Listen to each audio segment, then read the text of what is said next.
أعوذ بالله من الشيطان اللعين الرجيم. بسم الله الرحمن الرحيم. الحمد لله رب العالمين. الحمد لله الذي أرقدني في مهاد أمره وأمانه وأيقظني إلى ما منحني من مننه وإحسانه الذي دل على ذاته بذاته وتنزح عن مجانسة مخلوقاته وجل عن ملاءمة كيفياته الذي قرب من خطرات الذنوب وبعد عن لحظات العيون وعلم بما كان قبل أن يكون، والصلاة والسلام على الدليل إليك في الليل الأيل والماسك من أسبابك بحبل الشرف الأطول والناصع الحسب بذروة الكاهل الأعظم والثابت القدم على زحاليفها في الزمن الأول الرسول المسدد المحمود الأحمد المصطفى الأمجد بالقاسم محمد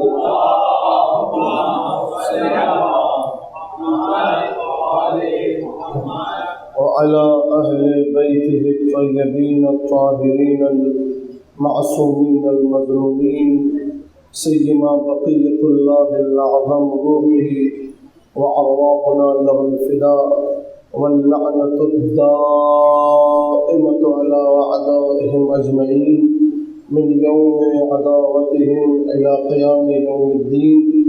أما بعد، فقد قال الله سبحانه وتعالى في كتابه المجيد والفرقان الحميد وقوله الحق: بسم الله الرحمن الرحيم. قل لو كان البحر مدادا لكلمات ربي لنفد البحر قبل أن تنفد كلمات ربي ولو جئنا بمثله مددا. صلوات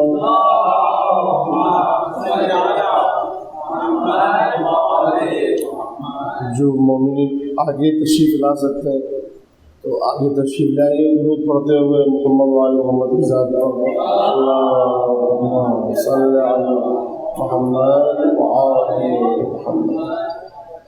عزیزان محترم، نہج البلاغہ کے حوالے سے آپ کے سامنے مسلسل گفتگو جاری ہے، اور گزشتہ چند مجالس میں نہج البلاغہ اور حق، نہج البلاغہ اور امامت، نہج البلاغہ کی فضیلت، نہج البلاغہ کیوں پڑھنی چاہیے، یہ ساری چیزیں آپ کے سامنے پیش کی گئی.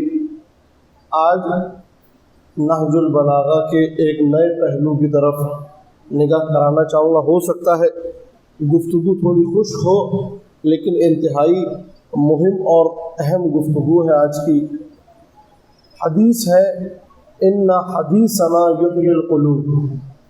امام نے فرمایا ہماری بات مردہ دلوں کو زندہ کرتی ہے، تو اسی لیے ہماری گفتگو کی جائے. تو نہج البلاغہ حدیث امیر المومنین کا نام ہے، امیر المومنین کے کلام کا نام ہے، جو انہوں نے مختلف مقامات پہ لوگوں کے لیے فرمایا، مسلمانوں کے لیے، مومنوں کے لیے.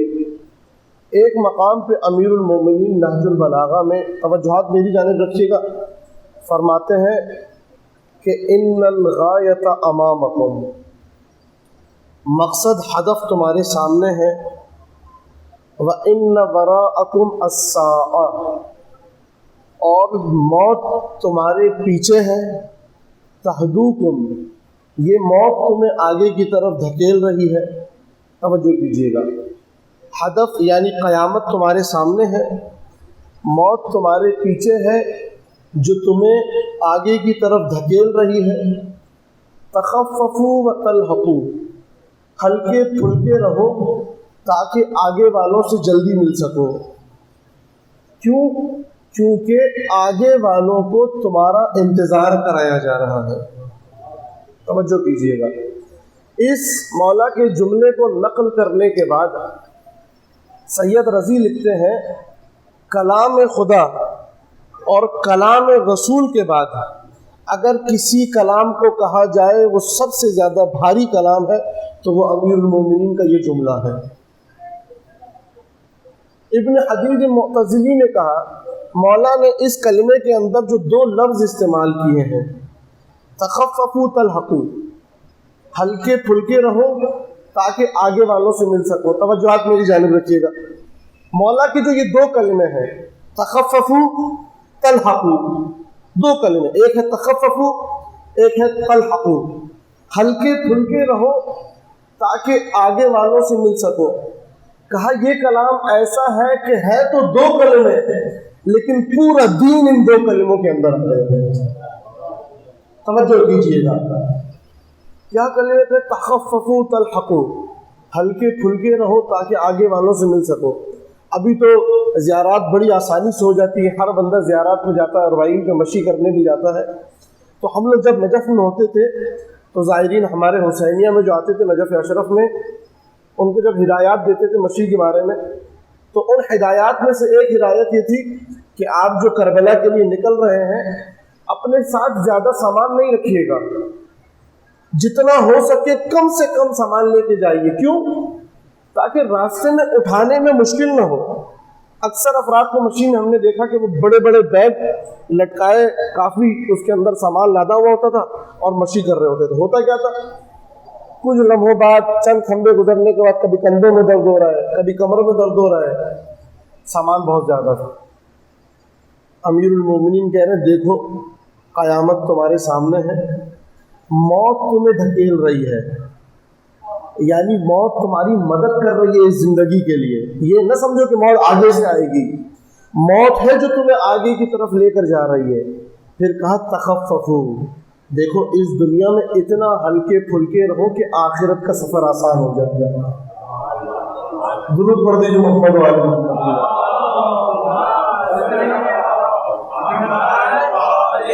غور کر رہے کہ دیکھو اتنے ہلکے پھلکے رہو کہ آخرت کا سفر تمہارے لیے آسان ہو جائے۔ شارحین نے جنہوں نے نہج البلاغہ کی شرح لکھی انہوں نے بعض میں مولا کے اس جملے کے نیچے کہ تخففوا تلحقوا کے ذیل میں سلمان فارسی کا واقعہ لکھا۔ سلمان فارسی جب مدائن کے گورنر بن کے آئے، مدائن کے گورنر بن کے آئے تو جب سلمان آ رہے تھے خبر پھیل گئی مدائن میں ایرانی بھی کافی افراد میں تھے۔ مدائن کے لوگ تجمل پسند، عیش سے زندگی گزارنے والے، اچھے گھروں میں رہنے والے، تو مدائن میں خبر پہنچی کہ رسول اللہ کے یار سلمان فارسی مدائن میں آ رہے ہیں گورنر بن کے۔ جیسے ہی خبر پہنچی پورا شہر کہ رسول اللہ کا یار، رسول اللہ کا دوست گورنر بن کے آ رہا ہے، ہم استقبال کے لیے چلتے ہیں۔ جیسے ہی مدائن کے سرحد پہ پہنچے کہ استقبال کریں تو دیکھا ایک بوڑھا شخص آ رہا ہے، ایک سواری پہ سوار ہے۔ اس کو دیکھ کے لوگوں نے کہا کہ اے بوڑھے شخص، کیا تم نے ہمارے امیر کو دیکھا ہے جو ہماری طرف آ رہا ہے؟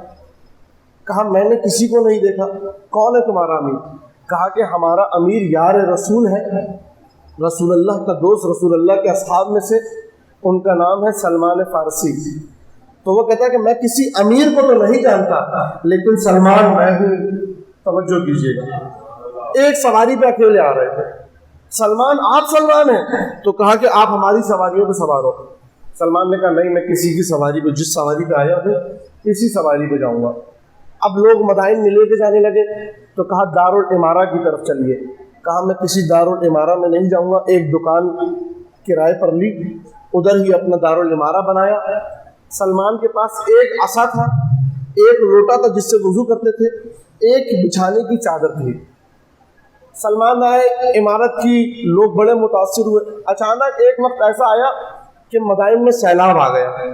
اب جب سیلاب آیا تو لوگ پریشان، کسی کے مال و اسباب ڈوب گیا، بچے مر گئے، آ کے گریہ کرنے لگے، یہ آ گیا، یہ سیلاب آ چکا ہے، کافی خطرات آ چکے ہیں، لوگ مر رہے تھے ڈوب ڈوب کے۔ سلمان فارسی نے کیا کیا؟ اپنا عصا لیا، اپنا لوٹا لیا، اپنا چادر لی جو بچھاتے تھے، وہ چادر لے کے پہاڑی پہ چل پڑے. جب لوگ ڈوب رہے تھے وہ جلدی سے حضرت سلمان ایک پہاڑی کی جانب چل پڑے. پہاڑی پہ چلتے ہوئے حضرت سلمان نے کہا ہاکذا ینجل مخففون یوم القیامہ، قیامت کے دن جو ہلکے ہوں گے وہ اسی طریقے سے نجات پائیں گے.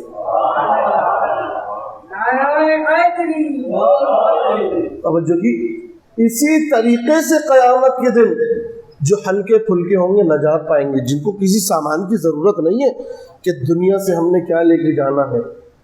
جو ہلکا ہوگا وہ جلدی سے نکل جائے گا. مولا کہہ رہے ہیں تخففوا تلحقوا، اپنے آپ کو اس دنیا میں ہلکا پھلکا رکھو تاکہ تم جلدی ملحق ہو جاؤ آگے والوں سے. اچھا، پھر ہمارے پاس دو باتیں ہیں. تو کیا دنیا کی طرف لگاؤ نہیں ہو؟ دنیا بری چیز ہے؟ یہ دنیا اچھی چیزیں کیا ہے؟ تو اگر ہم کرام اہل بیت کی طرف رجوع کریں تو ہمیں دو باتیں ملتی ہیں. دو باتیں کیا ملتی ہیں؟ اہل بیت نے دنیا کی مذمت نہیں کی، محمد و آل محمد نے دنیا کی مذمت نہیں کی، دنیا کی تعریف کی ہے. اہل بیت نے دنیا کی مذمت کی ہے. دونوں باتیں ہمیں ملتی ہیں، تعریف بھی کی ہے، مذمت بھی کی ہے. رسول اللہ سے پوچھا کسی نے دنیا، رسول اللہ نے کہا دنیا کو برا مت کہو، دنیا ایک بہترین سواری ہے جو تمہیں آخرت کی طرف لے کر جاتی ہے. دنیا کو ایک سواری کی طرح رکھو. پانچویں امام نے فرمایا نعم العون علی الآخرہ، کتنی اچھی مددگار ہے دنیا آخرت کے لیے. تعریف کر رہے ہیں، دنیا کی تعریف ہو رہی ہے اہل بیت کے کلام میں کہ کتنی اچھی مددگار ہے آخرت کے لیے دنیا. پھر اہل بیت کے کلام میں دیکھیے سل الغنا والعافیہ فی الدنیا والمغفرہ والجنۃ فی الآخرہ، کہ خداوند تبارک و تعالیٰ سے سوال کرو کہ دنیا میں تمہیں بے نیازی عطا کرے، عافیت عطا کرے، اور آخرت میں جنت اور مغفرت عطا کرے.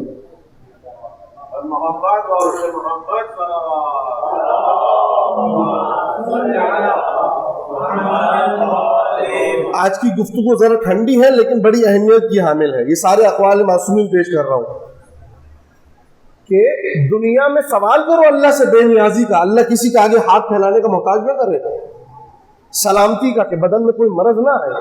آخرت میں مغفرت کا سوال کرو، آخرت میں نجات کا سوال کرو. تو ائمہ نے دنیا کی تعریف کی، دنیا کی مذمت نہیں کی، مطلقاً دنیا کی مذمت کی ہو. کہا دنیا بڑی اچھی مددگار ہے، دنیا بہترین سواری ہے آخرت کے لیے. امیر المومنین نے سنا ایک شخص دنیا کے بارے میں برا بھلا کہہ رہے ہیں، تم دنیا کی برائی کر رہے ہو جبکہ سارے انبیاء خدا نے دنیا میں بھیجے، سارے اوصیاء اللہ نے دنیا میں بھیجے. رسول اللہ نے فرمایا اگر کوئی شخص ایک مرتبہ دنیا پر لعنت بھیجتا ہے کہ لعنت ہو اس دنیا پر، تو دنیا پلٹ کے اللہ سے کہتی اے اللہ اس پر لعنت بھیج جو ہم دونوں میں سے زیادہ تیرا نافرمان ہے. درود پڑھ دیجیے محمد و آل محمد کی ذات پہ.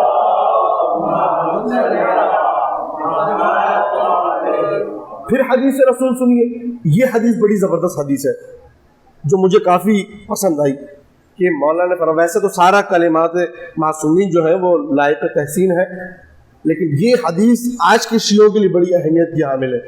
فرمایا من احبنا اہل البیت فلیأخذ من الفقر جلبابا او تجفافا. امام فرما رہے جو ہم اہل بیت سے محبت کرتا ہے تو وہ اس دنیا میں ایسے رہے یا تو اپنے فقر پر پردہ ڈال دے.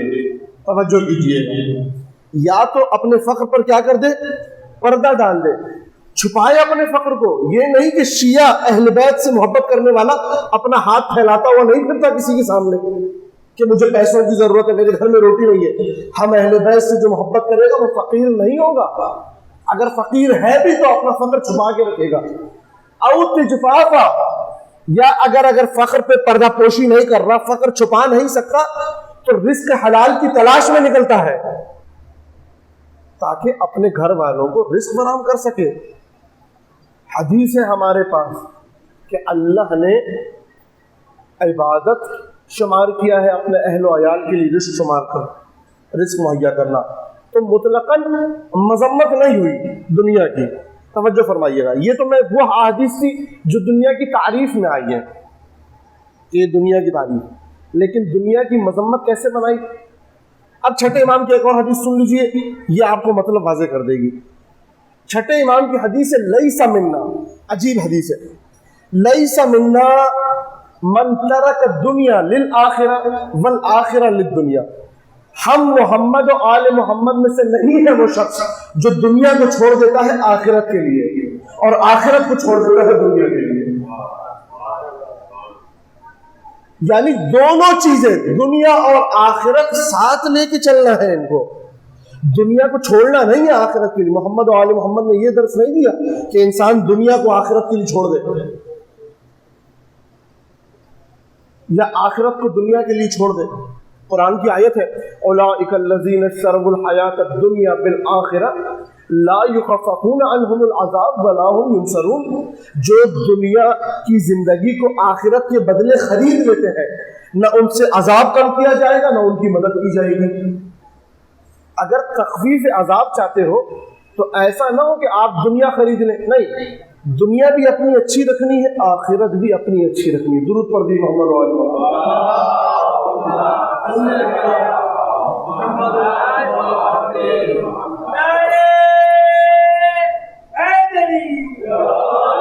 یہ پکے مومن ہیں جنہوں نے آج دنیا کی گفتگو پہ نعرہ لگایا۔ درود پڑھ دیجیے محمد۔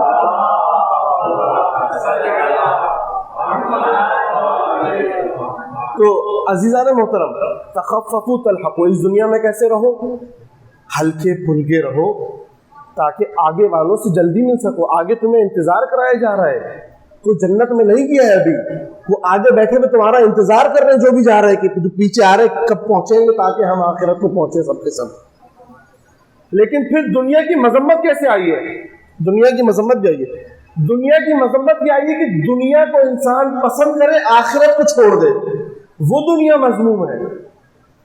امام حسن وقت آخر ہے، جنادہ بن ابی امیہ آتا ہے، کہتا ہے مولا آپ علاج کیوں نہیں کرا رہے؟ کہا اے جنادہ میں کیسے موت کا علاج کروں، موت کا کوئی علاج نہیں ہے، سب نے اللہ کی طرف پلٹنا ہے۔ پھر کہا کہ اے جنادہ اعلم، جان لو انک تطلب الدنیا، تم سارے دنیا کو طلب کر رہے ہو، والموت یطلبکم، موت تمہارے پیچھے تمہیں طلب کر رہی ہے۔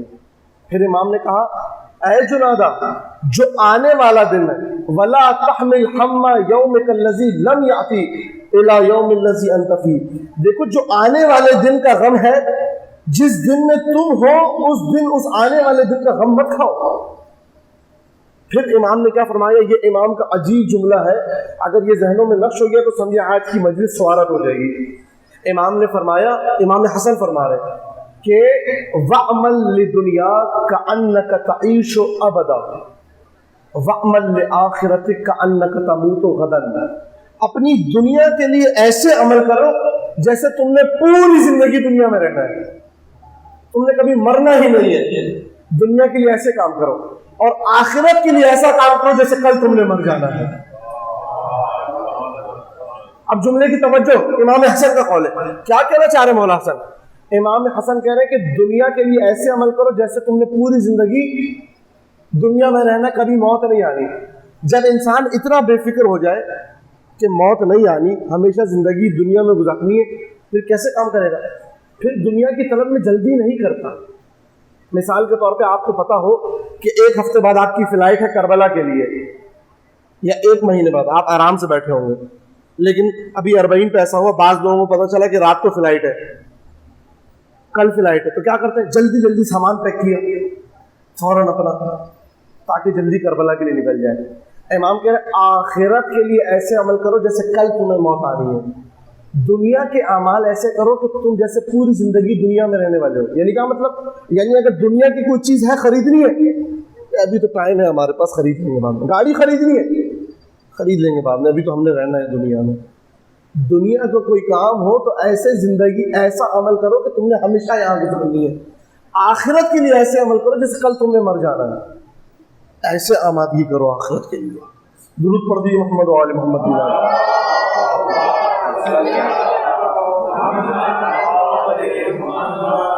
تو اہل بیت نے دنیا کی مذمت بھی کی، دنیا کی تعریف بھی کی۔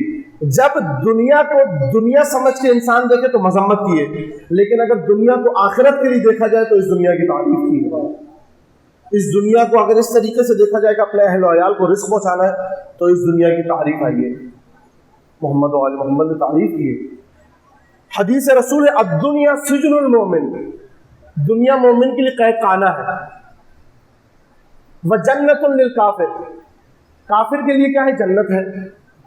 دنیا مومن کے لیے کیا ہے؟ قید خانہ، کافر کے لیے کیا ہے؟ جنت ہے۔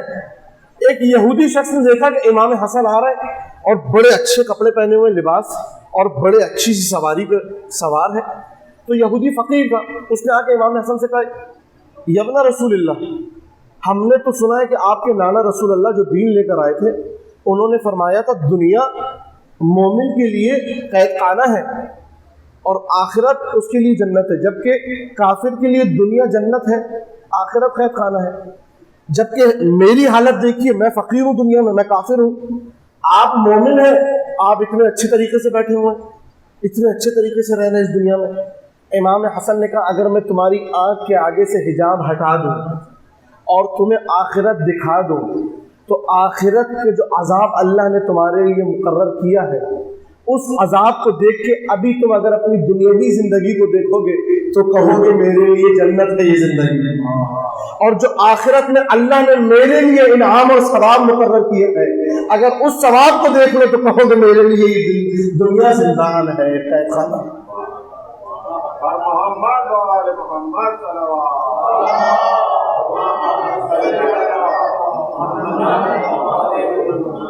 یعنی امام کیا فرما رہے ہیں کہ دنیا ایک قید خانہ ہے۔ قید خانے سے کیا مراد؟ یعنی مومن قید خانے کی طرح زندگی گزارے؟ نہیں، قید خانے میں کیا ہوتا ہے؟ انسان کو جلدی ہوتی ہے کہ جلد رہا ہو جائے یہاں سے۔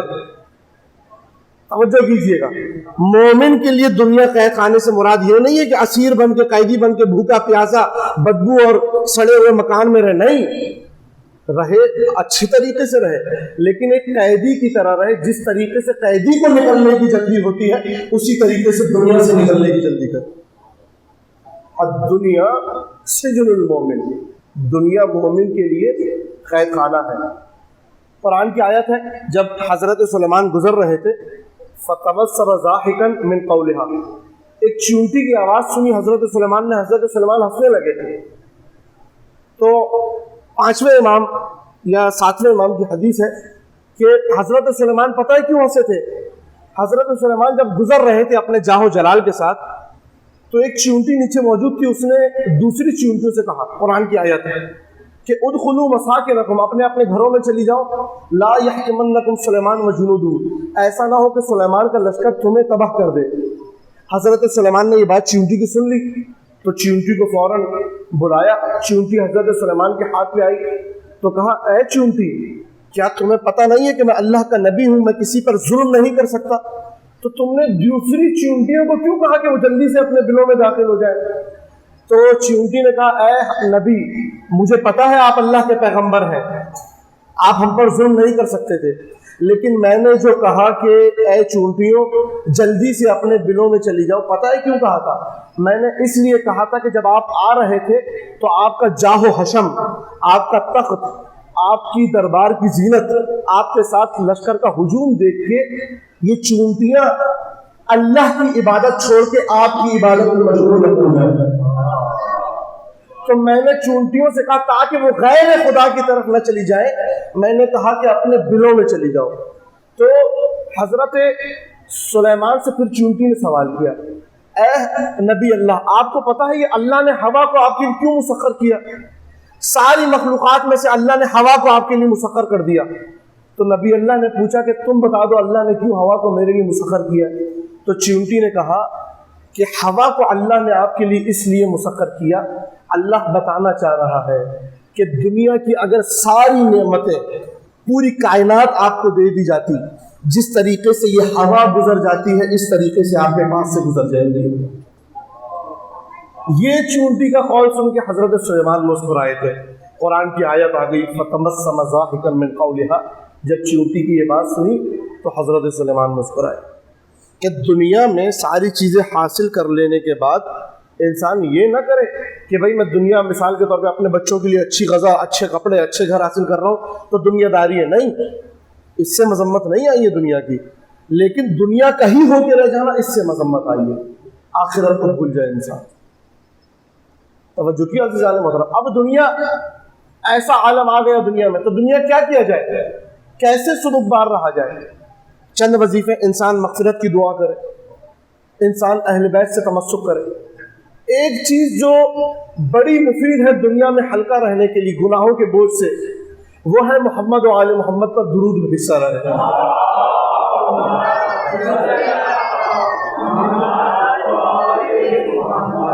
یہ درود ایسا عمل ہے کہ انسان کو دنیا میں ہلکا پھلکا رکھتا ہے. 8ویں امام کی حدیث, من لم یقدر علی ان یکفر به ذنوبہ, یہ حدیث تحفہ کر کے جا رہا ہوں آپ کو. من لم یقدر علی ان یکفر به ذنوبہ, ایک شخص ہے جو قدرت نہیں رکھتا اپنے گناہوں کا کفارہ دے سکے. اتنے گناہ کیے, اب کہتا ہے کہ اب میں کوئی کفارہ دے ہی نہیں سکتا, میرے استطاعت میں نہیں ہے کہ میں اپنے گناہوں کا کفارہ دوں.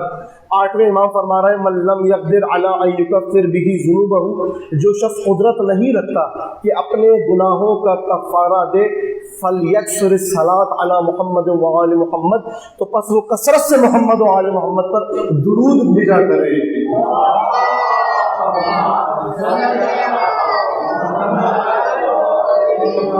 یہ درود گناہوں کو اس طریقے سے ختم کر دیتا ہے جس طریقے سے آگ لکڑی کو ختم کر دیتی. یہ ہے کہ انسان خفیف رکھے گا اپنے آپ کو. اس درود کے بڑے فضائل ہیں.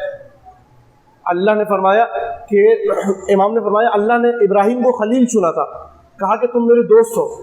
پتہ ہے حضرت ابراہیم کو اللہ نے اپنا خلیل کیوں چنا؟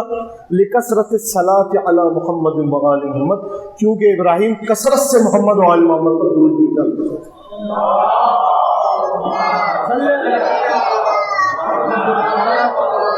یہ انسان کو درود کا عمل ایسا ہے کہ اس میں کوئی وقت نہیں لگا. گھر سے نکلنے درود بھیجیے, سیڑھیوں پہ چڑھنے درود بھیجیے, اللہم صلی علی محمد. اپنا ورد زبان کر لیجئے درود کو. ہے تو چھوٹا سا عمل لیکن اتنا مفید عمل ہے. ایک روایت آپ کے سامنے پیش کروں اور گفتگو کو آگے بڑھاؤں.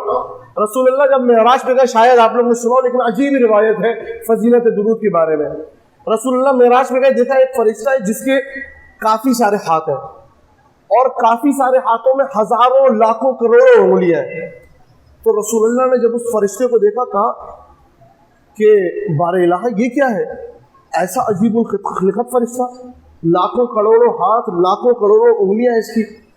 تو خدا نے کہا پوچھو اس فرشتے سے. کہا کہ بھائی اللہ نے تمہیں کیوں خلق کیا؟ کہا کہ اللہ نے مجھے اس لیے خلق کیا ہے کہ میں زمین پر بارش کے جتنے قطرے گرتے ہیں ان قطروں کو گنوں.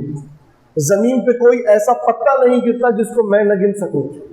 ہر گرنے والا پتا میرے حساب میں ہے, ہر برسنے والی بارش کا قطرہ میں شمار کرتا ہوں. یعنی زمین پر جو جو چیزیں ہیں میری گنتی میں ہے, میں نے ہر چیز کو شمار کر لیا ہے. تو رسول اللہ پوچھتے ہیں کہ کیا کوئی ایسی بھی چیز ہے جس کو تم شمار نہیں کر سکے؟ کہا ہاں یا رسول اللہ, ایک ایسی چیز ہے کہ جس کو میں شمار نہیں کر پاتا. کہا کیا چیز ہے؟ کہا روئے زمین پر جب کوئی شخص آپ پر اور آپ کی آل پر درود بھیجتا ہے تو درود بھیجنے کے بعد خدا جو اس کو ثواب دیتا ہے اس ثواب کو میں شمار نہیں کرتا.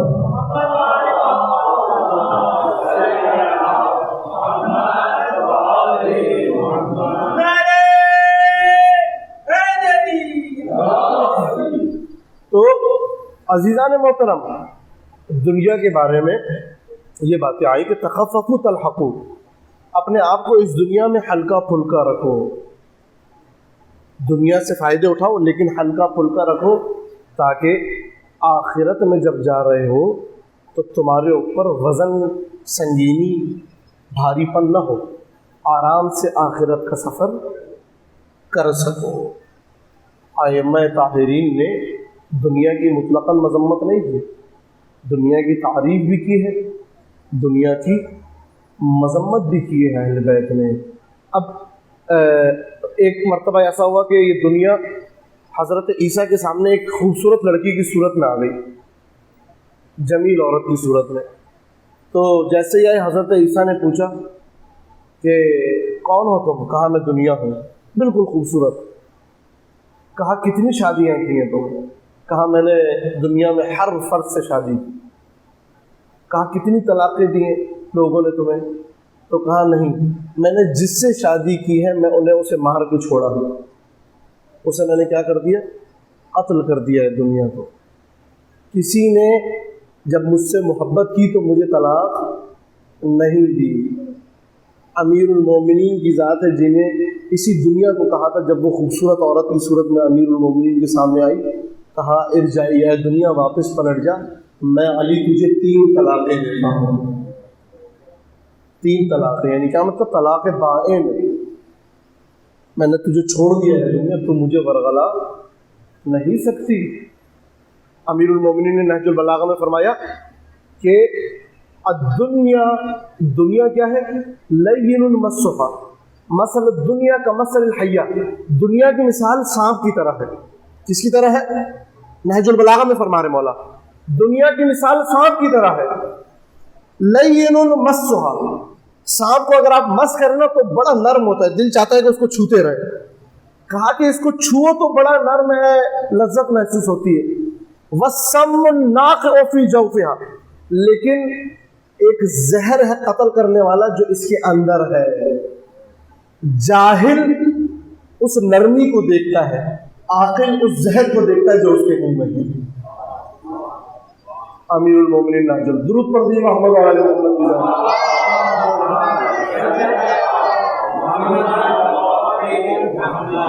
تو عزیزان محترم، دنیا کے لیے آمادہ، اپنے آپ کو گناہ کی سنگینی سے انسان بچائے، محبت اہل بیت دل میں رکھے، خالصتاً عمل کرے محبت اہل بیت رکھتے ہوئے، کوئی خاص بڑا عمل نہیں کرنا۔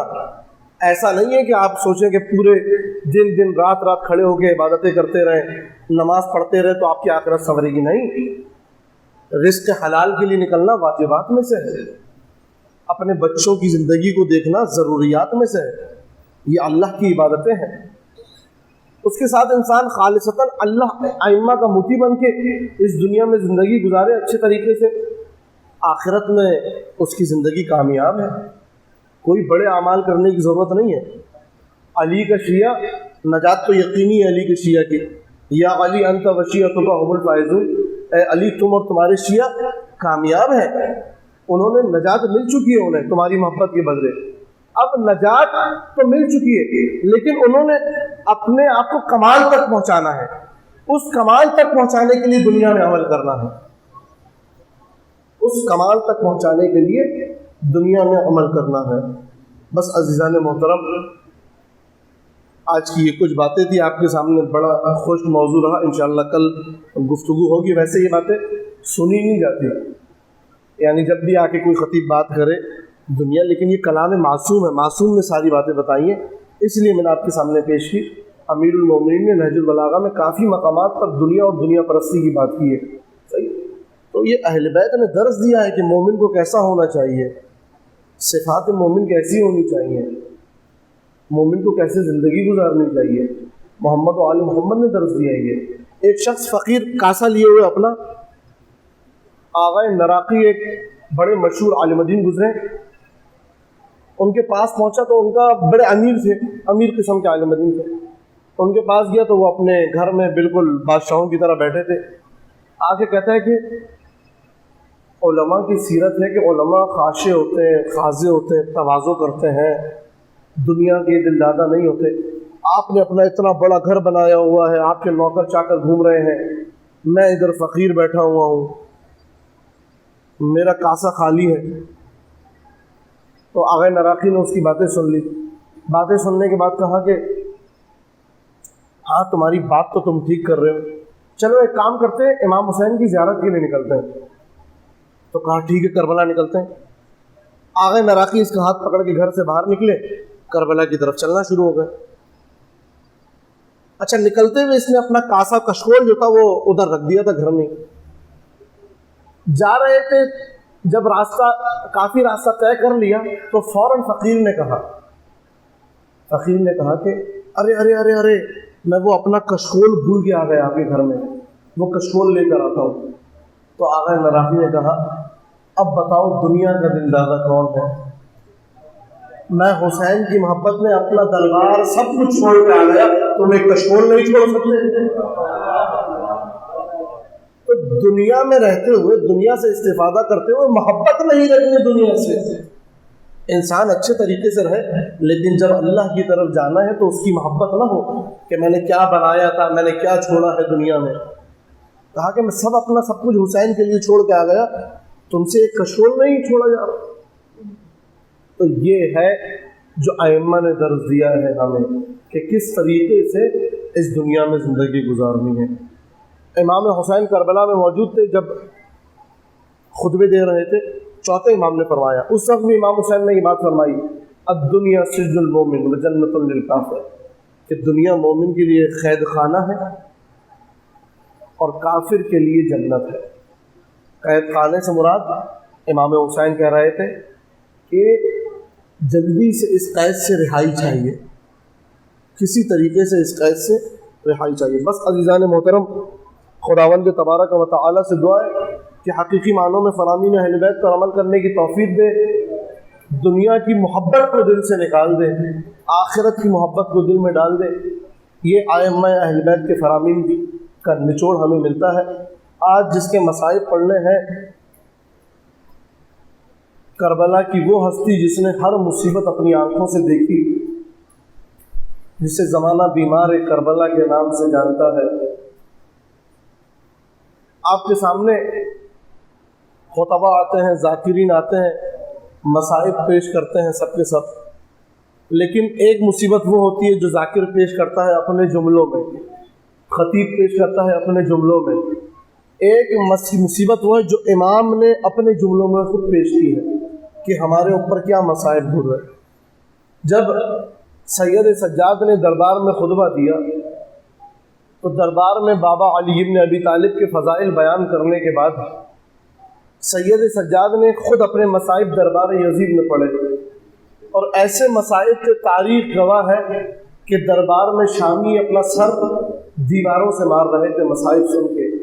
جب بتا دیا نا کہ میں زمزم و صفا کا بیٹا ہوں، میں خدیجہ کبریٰ کا بیٹا ہوں، میں فاطمۃ الزہرا کا بیٹا ہوں، میں رسول مصطفیٰ کا بیٹا ہوں، اس کے بعد سید سجاد نے کہا انا ابن المقتول ظلما، میں اس کا بیٹا ہوں جس کے بابا کو بے دردی سے مار دیا.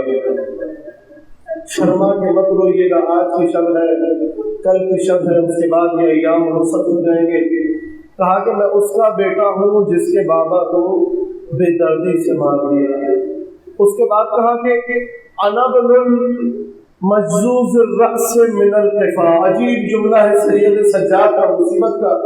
یہ جملہ اگر آپ کو یاد آئے کبھی تنہائی میں تو آنکھوں سے آنسو ضرور جاری ہوں گے. سید سجاد نے دربار یزید میں کہا انا ابن المجزوز الرأس من القفا، میں اس کا بیٹا ہوں.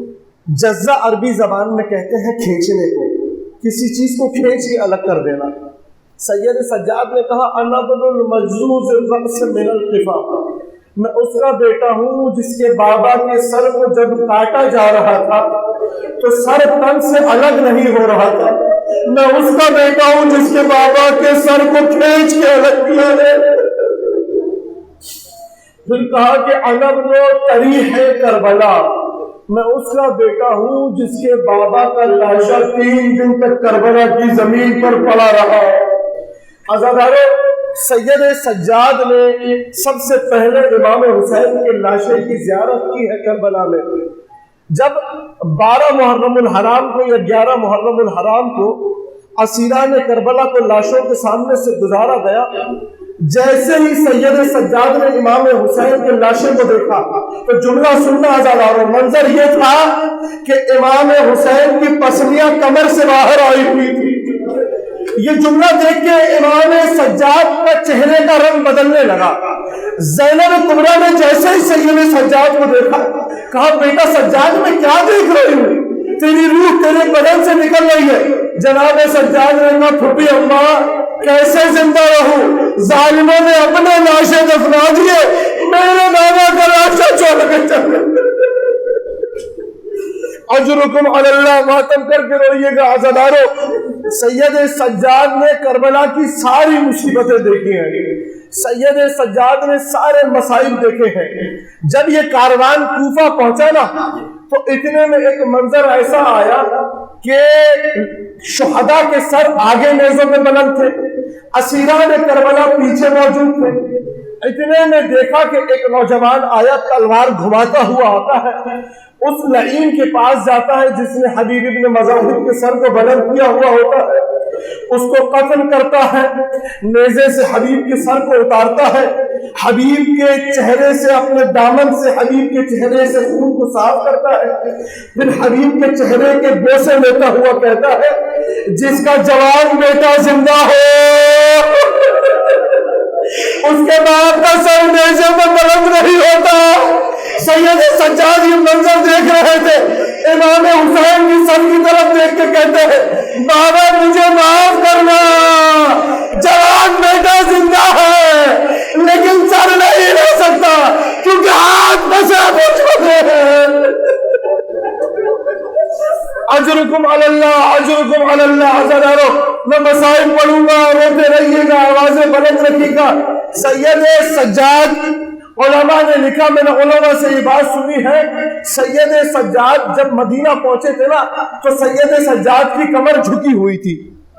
علماء نے دو وجوہات لکھی ہیں سید سجاد کی، کہا کہ ایک تو یہ ماجرا تھا کہ بیویوں کے سر کو دیکھنے کی وجہ سے سید سجاد کربلا سے کوفہ، کوفہ سے شام اپنا سر جھکائے ہوئے رہتے تھے جس کی وجہ سے کمر جھک گئی تھی۔ دوسری وجہ علماء نے یہ لکھی ہے کہ سید سجاد کے گلے میں ایک زنجیر تھی اور اسی زنجیر سے ایک زنجیر نکل کے محمد باقر کے گلے میں بندھی ہوئی تھی۔ وہ زنجیر اتنی چھوٹی تھی، سید سجاد اپنا سر اٹھاتے تھے تو محمد باقر کی آواز آتی تھی بابا میری سانسیں رک گئی ہے بابا۔ عزادارو سید سجاد پہ بڑی مصیبتیں گزری۔ عزادارو شیخ مفید نے یہ جملہ نقل کیا، چند جملوں کی زحمت مسائل کی۔ امام سجاد نے کہا تھا کہ یا لیتنی لم تلدنی امی، کاش میری ماں نے مجھے پیدا ہی نہیں کیا ہوا ہوتا۔ شیخ مفید سے ایک بندے نے آ کے پوچھا امام نے یہ جملہ کہا تھا، امام یہ جملہ نہیں کہہ سکتے۔ تو شیخ مفید نے کہا ہاں یہ جملہ سید سجاد نے کہا تھا۔ کہا کب کہا تھا؟ کہا کہ جب شام میں داخل ہوا یہ کاروان تو بیویاں اونٹوں پر سوار تھی، شامی پتھر مار رہے تھے، کوئی آگ پھینک رہا تھا، کوئی کھولتا ہوا پانی پھینک رہا تھا۔ تو سید شیخ مفید کہتے ہیں کہ سید سجاد کی زوجہ امام محمد باقر کی والدہ ایک ناقے پہ سوار تھی، محمد باقر جناب فاطمہ کی گود میں تھے۔ جب بچوں نے پتھر مارنا شروع کیا نا تو پتھر جا کے اس اونٹنی کو لگا جس پہ جناب فاطمہ محمد باقر کو گود میں لے کے بیٹھی تھی۔ جیسے ہی پتھر اونٹنی کے چہرے پہ لگا اونٹنی بھاگنے لگی۔ سید سجاد منظر دیکھ رہے تھے۔ اب جناب فاطمہ کو سمجھ میں نہیں آتا تھا کہ خود کو سنبھالے یا گود میں موجود محمد باقر کو سنبھالے۔ سید سجاد نے یہ منظر دیکھ کے کہا کاش مجھے میری ماں نے پیدا ہی نہیں کیا۔ اجرکم علی اللہ۔ عزادارو دو جملے اور مصیبت کے سنتے چلنا۔ امام سجاد نے کہا کہ سب سے زیادہ مصیبتیں ہم نے شام میں گزری۔ شام میں جب ہم پہنچے تو کوئی کھولتا ہوا پانی پھینک رہا تھا، کوئی آگ کا انگارہ پھینک رہا تھا۔ اے ابن منظر، ایک مقام ایسا آیا جب چھت سے ایک آگ کا شعلہ میرے امامے میں آیا، میرا امامہ جل رہا تھا، میں اپنے امامے سے آگ نہیں ہٹا سکا کیونکہ میرے ہاتھ پسے پوچھ بنے تھے۔ ابن منظر ایک رسول اللہ کے صحابی ہیں سہیل ساعدی، یہ شام پہنچے۔ شام پہنچ کے انہوں نے دیکھا کہ شام کو سجایا گیا ہے۔ عزادارو دو جملے کی زحمت ہے اپنی آوازیں بلند رکھنا۔ جیسے ہی شام پہنچتے ہیں دیکھتے ہیں کہ شام کو سجایا گیا ہے تو یہ کہتے ہیں کہ کون آ رہا ہے؟ کہا کہ کچھ باغی لائے جا رہے ہیں۔ جیسے ہی دیکھا کہ محمد و آل محمد آ رہے ہیں تو سہیل ساعدی نے پہچان لیا کہ رسول اللہ کے فرزند ناکے پر موجود ہیں۔ جیسے ہی یہ منظر دیکھا تو سہیل آگے بڑھے، آئے سہل یا سہیل آگے بڑھ کے امام سجاد سے کہا مولا یہ آپ پر کیسی مظلومیت آ رہی ہے مولا؟ آپ کی پھپھی اماں کی سر سے نگاہ چھین لی گئی ہے، کاش میں یہ منظر نہ دیکھتا مر جاتا۔ اور مولا کوئی کام ہے جو میں آپ کے لیے کر سکتا ہوں؟ سید سجاد کی مظلومیت دیکھیں۔ سید سجاد نے کہا اے سہل اگر ایک کپڑے کا ٹکڑا ہو سکتا ہے مجھے دے دے۔ تو سہل اپنا عمامہ اتارتا ہے، کپڑے کا ٹکڑا پھاڑ کے سید سجاد سے کہتا ہے یہ لیجیے مولا۔ سید سجاد کہتے ہیں سہل دیکھ نہیں رہا میرے ہاتھ بندھے ہوئے ہیں۔ سہل کہتا ہے مولا مجھے بتا دیجیے میں کر لیتا ہوں کام۔ امام کہتے ہیں سہل یہ میری گردن میں جو طوق ہے نا اس کپڑے کو اس طوق اور گردن کے درمیان رکھ دے۔ اے سہل کربلا سے کوفہ، کوفہ سے شام، یہ لوہے کا طوق سورج نے اتنا جلایا اس طوق نے میرے گردن کے گوشت کو کھا لیا ہے۔ عزاداروں چار جنازے تاریخ میں ایسے ہیں کہ جب غسل دینے والے نے غسل دینا شروع کیا تو چیخ مار کے رویا۔ ایک جنازہ ہے جناب فاطمہ الزہرا کا، جب امیر المومنین نے غسل دینا چاہا تو چیخ مار کے روئے کہ جناب زہرا نے اپنا زخم مجھ سے چھپایا۔ ایک جنازہ ہے جناب موسیٰ کاظم کا، جب پل میں بغداد میں غسل دیا تو ہتھکڑیوں پہ بنا تھا جنازہ۔ ایک جنازہ ہے جناب سکینہ کا، جب غسالہ غسل دینے لگی تو جناب زینب سے کہا بیوی کا بچی کو کوئی بیماری تھی؟ کہا بچی کو کوئی بیماری نہیں تھی۔ کربلا سے کوفہ، کوفہ سے شام، شبیر میں اتنے تازی آنے والے کہ بچی کا بدن نیروں میں پڑ گیا۔ غسالہ کہتی ہے بیوی میں بچی کا کرتا اتار رہی تھی، گوشت کردے کے ساتھ آ رہا تھا۔ چوتھا جنازہ ہے سید سجاد کا، جب محمد باقر غسل دینے پڑے چیخ مار کے روئے کہ 35 سال بعد بھی میرے دادا کی پشت پر تازیانوں کے نشان۔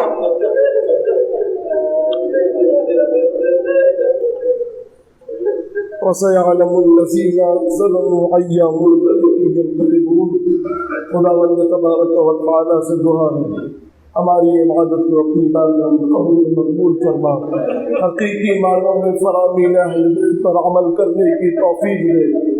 خدایا تجھے واسطہ چہر معصومین کا جو آنسو جو گریا اس فرش غضا پہ ہوا ہے ان کو رومال جناب فاطمہ الزہرا میں جگہ عنایت فرمائے۔ خدایا تجھے واسطہ چہر معصومین کا جو اس فرش غضا پہ مومنین موجود ہیں ان کے دل میں جو حاجات ہیں سید سجاد کا واسطہ خدایا تجھے ان کی حاجات کو پورا فرما۔ خدایا جو مومنین جہاں کہیں بھی دنیا میں بستے ہیں کسی مرض میں کسی وبا میں مبتلا ہے تجھے بیمار کربلا کا واسطہ جلد از جلد شفا کاملہ و عاجلہ عنایت فرما۔ جو حج و زیارات کے متمنی ہیں انہیں زیارات سے مشرف فرما۔ خدایا اتنی زندگی دے کے ہمیں سید الشہداء، ماتم سید الشہداء، مجلس سید الشہداء اپنے 12ویں امام کے ساتھ انجام دے سکیں۔ 12ویں امام کے ظہور میں تعجیل فرما، ہمیں ان کے اعوان و انصار میں سے قرار دے۔ ربنا تقبل منا انك انت السميع الدعاء ماتم حسین۔